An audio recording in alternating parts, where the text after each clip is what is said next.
방영된 작은 아씨들 6화에서 인주는 푸른 난초에 독에 취하게 되는 모습을 볼 수 있었습니다. 상하의 아버지인 원장군의 병실을 찾은 인주에게 상하는 자신 대신 싱가포르에서 열리는 세계 난초 대회에 참석해달라고 부탁하게 됩니다. 그리고 세계 난초 대회는 사실 세계 각국의 부자들이 모여 난초를 사고 팔면서 미술품 대신 난초로 탈세, 황령, 돈 세탁 등을 한다는 사실을 알려주는데요. 상하의 제안에 거기 가면 자신이 무엇을 얻을 수 있냐 묻는 인주였죠. 거기서 만드는 돈의 10% 플러스 알파라고 답하는 상하였고, 자신에게는 또 다른 계획이 있다 말하며 서울시장 자리에는 어마어마한 이권이 있다 말해줍니다. 인주가 이번 싱가포르에서 일을 잘해낸다면 자신의 계획에 인주도 끼워주겠다라는 식으로 말하는 상하였죠.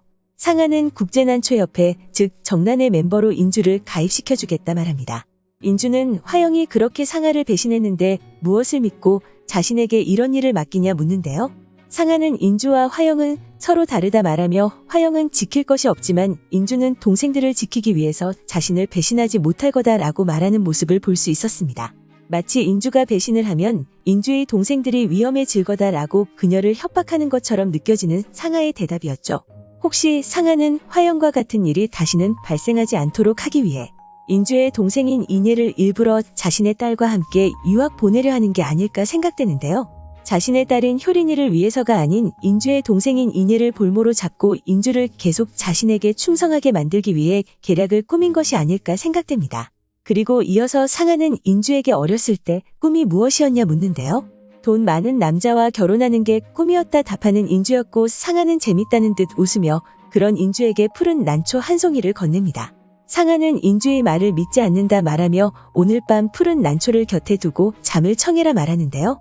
밤새 난초의 향을 맡게 되면 진짜 자신이 원하는 걸 볼 수 있을 거라 말하며 피차 솔직해진 상태로 다시 얘기하자고 말하는 상하였죠. 인주의 뒤를 밟은 것으로 보이는 도일은 인주가 푸른 난초를 가지고 병원을 나서는 모습을 보고는 그녀를 뒤쫓아 인주에게서 푸른 난초를 빼앗으려 하는데 왜 그러냐는 인주의 물음에 걱정스런 모습으로 인주를 바라보는 도일인데요. 도일 역시 정난회의 일원이기 때문에 푸른 난초에 대해 알고 있는 게 아닐까 생각됩니다. 그리고 인주가 정난회에 대해 알게 되는 걸 탐탁지 않아 하는 것으로 보이죠.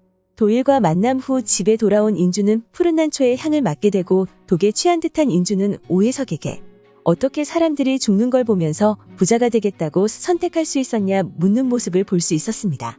푸른 난초의 독에 취해 인주가 본 것은 과연 무엇일까요? 아마도 정난의 회원들의 죽음을 본 것이 아닐까 생각됩니다. 그리고 그 모습은 인주가 그동안 잊고 있다 푸른 난초의 힘으로 무의식적으로 떠올리게 된 장면이었을까요? 아닌 정말 푸른 난초의 유령이 인주에게 보여준 장면이었을까요? 과연 푸른 난초의 독은 어떤 효과를 내는 것이고 또 어떤 비밀을 품고 있는 것일지 궁금해집니다.